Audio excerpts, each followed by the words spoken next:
Hello, I'm Dave from Protect and Survive Living History. I'm also the social media volunteer here at Hack Green. I'm here this weekend with a large display of civil defence kit. We have on this table British. The mannequin is also British. This is East German, Swiss and Danish, with elements of British kit, but we'll come back round to that. So if we start on the first table, contextually speaking, this is all World War II stuff. I'm sure a lot of you are going, Dave, you moron, you've brought World War II stuff to a Cold War event, but a lot of it was reissued to the Corps post-war. So this weekend, for example, I am portraying a scientific and reconnaissance officer, go out, monitor fallout levels, etc., etc. But the respirator is a Mark IV. Obviously obligatory, World War II, very famous, you see lots of pictures of them. If we move on to the table itself, we have a sort of mix of stuff, some scientific stuff, elementary firefighting manuals, various civilian propaganda books like guided missiles, the hydrogen bomb. Over here we have Home Office first aid equipment made by Boots and issued to the Home Office. It's stamped up Home Office somewhere. Over here, various armbands, welfare sections, stuff, emergency feeding, emergency drinking water, etc., etc.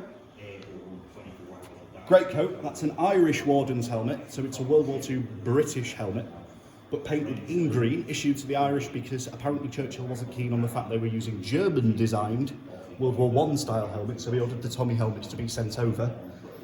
They didn't paint them black like you'd expect, as we had here. They kept them green and just put a W on them. And I'm delighted to see the Cold War Conversations branding there as well. Little head tip. We move up onto the East German table. We have Civil Verteidigung uniform.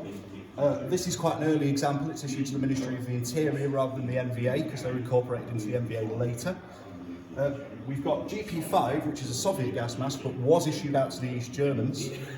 Some in Soviet kits like this one, some are in different, like the more rubberised East German bags that some of the East German guys have got with them this weekend. Behind this stuff, which apparently can save temporarily, this beast is a Soviet GSP-11 nerve gas detector.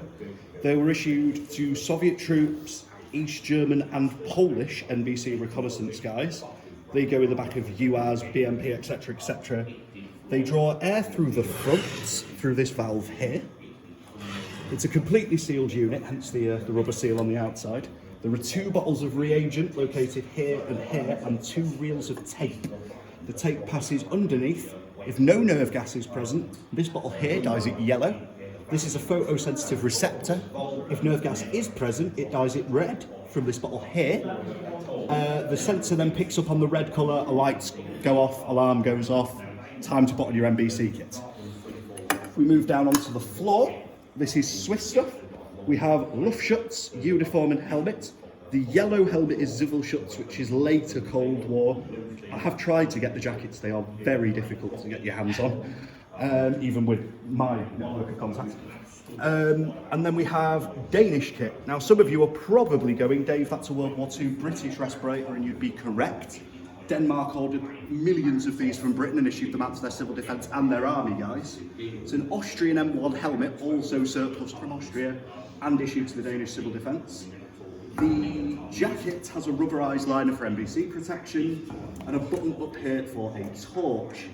The large bag is a first aid bag because this is made up as a rescue medic in, call it 73 to 75, and that contains various bandages, notebook with casualty labels, etc., etc.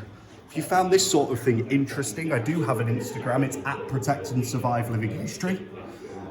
We post a lot of this stuff, and we're up and down the country doing displays on quite a regular basis. And we'll be linking to this in the notes of the video. Thank you so much. You're welcome in any time.